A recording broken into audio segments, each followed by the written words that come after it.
Hoy vamos a meternos de lleno en el método de una auténtica leyenda de la bolsa, Jesse Livermore. Siempre se ha dicho que su éxito venía de unas misteriosas corazonadas, ¿verdad?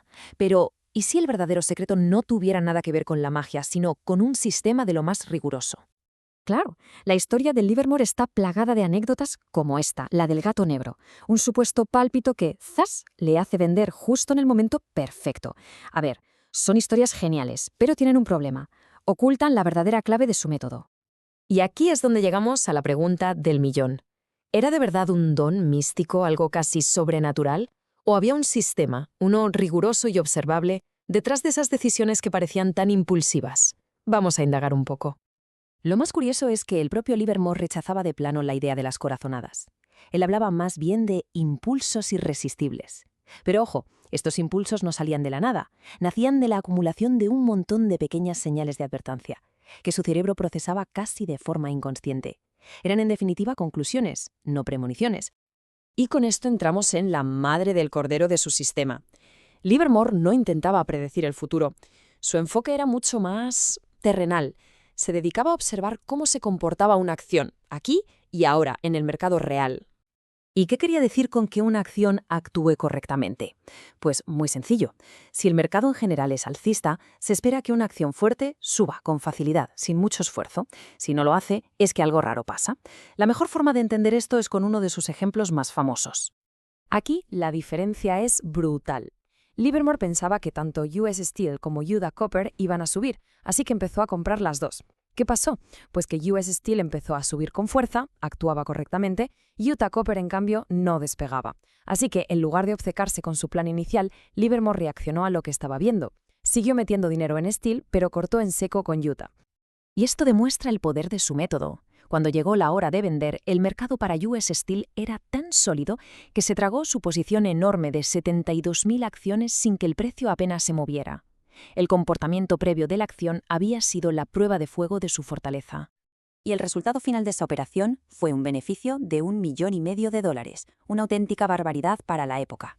Y no fue suerte, fue la recompensa por hacerle caso al mercado en lugar de a sus propias esperanzas. Y aquí tenemos la prueba del algodón. Ese mismo día, al vender su pequeña posición en Utah Copper, el precio se hundió. ¿Por qué? Porque el mercado estaba débil, tal y como su comportamiento llevaba semanas avisando. La diferencia no fue una corazonada, fue simplemente observación. Vale, entonces, ¿cómo se consigue esta habilidad para observar así? Livermore insistía en que no era un don caído del cielo, sino el resultado de adoptar una mentalidad profesional, muy disciplinada, nada que ver con un juego de azar. Esta analogía me parece brillante. Un operador no es un adivino, es un diagnosticador. Acumula años de experiencia observando los síntomas del mercado para poder dar un diagnóstico sobre su salud y solo a partir de ahí un pronóstico probable. Vamos a ver este proceso en acción con su famosa operación con el trigo. No fue un impulso, para nada. Primero, analizó los hechos, una cosecha enorme y huelgas de transporte. Segundo, formuló una hipótesis. En el futuro habría un exceso de oferta. Luego, y esta es la parte clave, probó el mercado vendiendo un poquito. Al ver que el precio caía sin ninguna resistencia, confirmó su diagnóstico. Y entonces sí actuó con decisión, vendiendo una posición muchísimo mayor. Pura lógica profesional. Esta filosofía de la observación se puede traducir en una técnica muy concreta y, la verdad, muy potente. Analizar cómo se comporta un grupo de acciones del mismo sector. El principio es simple, pero tiene mucha miga. En un mercado alcista, lo normal es que las acciones de un mismo sector se muevan más o menos juntas. Si la acción líder del grupo sube como la espuma, pero una de sus compañeras se queda atrás o, peor aún, cae, eso es una señal de alarma en mayúsculas. El caso de Chester Motors es el ejemplo perfecto. El sector del automóvil estaba en pleno auge, con Blackwood Motors a la cabeza. Pero Chester, que era del mismo sector, se quedaba rezagada. Mientras el público en general pensaba, esto es una ganga, ya le tocará subir, Livermore vio una señal clarísima de debilidad. Y esta es la pregunta clave que se hizo Livermore. Vamos a ver, en el mejor momento posible para un sector, ¿por qué los insiders, la gente que más sabe de la empresa, no iban a querer que su propia acción subiera? Solo hay una razón posible, porque saben que vienen malas noticias. Y aquí está la conclusión. El punto crucial es este. Esa falta de interés de los de dentro era la única advertencia que necesitaba. No tenía que saber el por qué. El comportamiento raro del mercado era más que suficiente. Se puso corto en Chester y, claro, poco después, la acción se desplomó cuando salieron a la luz los problemas de la empresa. Pero la verdadera prueba de fuego para un profesional no es solo acertar, sino saber qué hacer cuando se equivoca, y se equivoca a lo grande. Y es aquí donde la mentalidad de Livermore de verdad impresiona.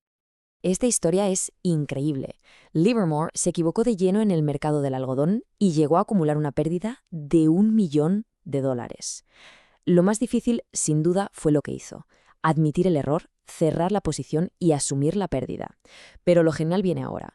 Unas horas después, ya sin la carga emocional, se puso a observar el mercado de nuevo y se dio cuenta de que su comportamiento había cambiado.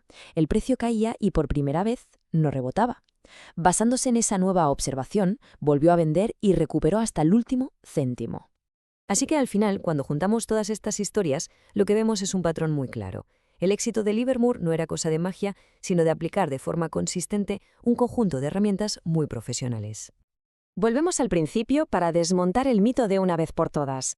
La anécdota del gato negro está muy bien, pero la realidad es que detrás había un sistema basado en la disciplina, la experiencia y, por encima de todo, una observación implacable de lo que hacía el mercado.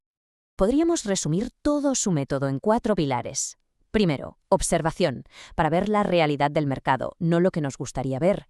Segundo, experiencia, para interpretar esa realidad al momento. Tercero, memoria, para recordar patrones pasados. Y cuarto, matemáticas, para basar las decisiones en probabilidades, no en esperanzas.